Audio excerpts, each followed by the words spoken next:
So let's talk about gore the God butchers origin. तो यारो, gore MCU के one of the best and darkest super villain में से एक है। गॉर एक ऐसे अनजान प्लेनेट से बिलोंग करता है जहाँ सर्वाइवल बहुत ही मुश्किल था, क्योंकि वहाँ ना तो खाना था और ना ही पानी। ऊपर से वहाँ भूकंप और तूफान की कमी नहीं थी, जिस कारण वो प्लेनेट भी धीरे धीरे एक्सटेंड हो रहा था। उस प्लेनेट के लोग गॉड्स को बहुत मानते थे और उन्हें ये विश्वास था कि एक न एक दिन गॉड्स उनकी जरूर हेल्प करेंगे। इन्हीं सब चीजों के बीच जब गॉर बस एक छोटा सा बच्चा था, तब एक दिन उसकी माँ उसे ये समझा रही होती है कि अगर वो गॉड्स को अच्छे से प्रे करेंगे तो गॉड्स भी उनका ध्यान रखेंगे। पर तभी वहाँ सैंड टाइगर्स पहुँच जाते हैं और अपने बेटे को बचाने के लिए गॉर की माँ खुद को सेक्रीफाइस कर देती है। और उसके बाद जब गॉर बड़ा होता है तब वो अपनी प्रेग्नेंट वाइफ को एक अर्थक्वेक में खो देता है, जिसके कुछ समय बाद गॉर और उसके ट्राइब एक नए जगह की खोज में निकलते हैं। पर गॉर का बेटा बहुत ही कमजोर हो चुका था, जिस कारण गॉर उसे अपने गोद में उठाकर ले जा रहा होता है और वो गॉर से सवाल पूछ रहा होता है,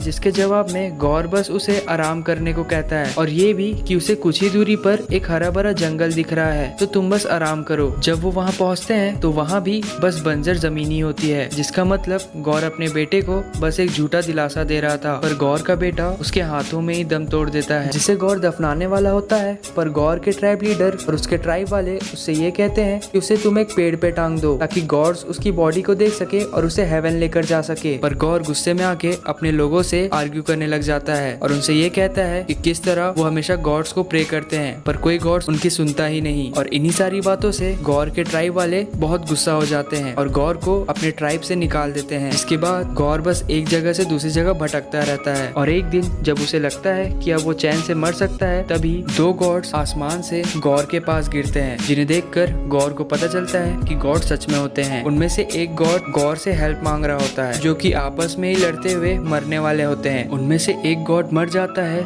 जो कि गॉड ऑफ सिम्बियोट नल था, और दूसरा गॉड गौर से हेल्प मांगता है और गौर उसकी हेल्प करने से इनकार कर देता है और उससे कहता है कि जब उन्हें उनकी जरूरत थी तब वो कहाँ थे और उन्होंने उनकी इतनी प्रेयर सुनी क्यों नहीं। इतने में ही ऑल ब्लैक द नेक्रोसॉर्ड गौर के हाथ के कांटेक्ट में आ जाता है, जिससे गौर उस गॉड को वहीं मार देता है और बाकी गॉड्स की तलाश में निकल जाता है, ताकि उन सारे गॉड्स को मार सके जो सिर्फ अपने बारे में सोचा करते हैं, जिन्हें इस बात से बिल्कुल फर्क नहीं पड़ता कि कौन जी रहा है और कौन मर रहा है। और यहीं से गौर द गॉड बुचर बनता है। गौर की पावर उसे ऑल ब्लैक द नेक्रोसॉर्ड से मिलती है, जिस सिम्बियोट को सिम्बियोट के गॉड नल ने बनाया था। और ऑल ब्लैक द नेक्रोसॉर्ड और पावरफुल होते जाती है जैसे जैसे गौर नए गॉड्स को मारते जाता है। और सोने पे सुहागा गौर जैसे होस्ट के कारण नेक्रोसॉर्ड बहुत पावरफुल हो जाती है, इतनी पावरफुल कि यंग थॉर, प्रेजेंट थॉर और ओल्ड किंग थॉर, जो कि सभी थॉर और ओडिन से ज्यादा पावरफुल है, गौर इन सबको हराने की ताकत रखता है। तो यार, गौर की ओरिजिन वीडियो के लिए बस इतना ही। अगर आपको वीडियो अच्छी लगी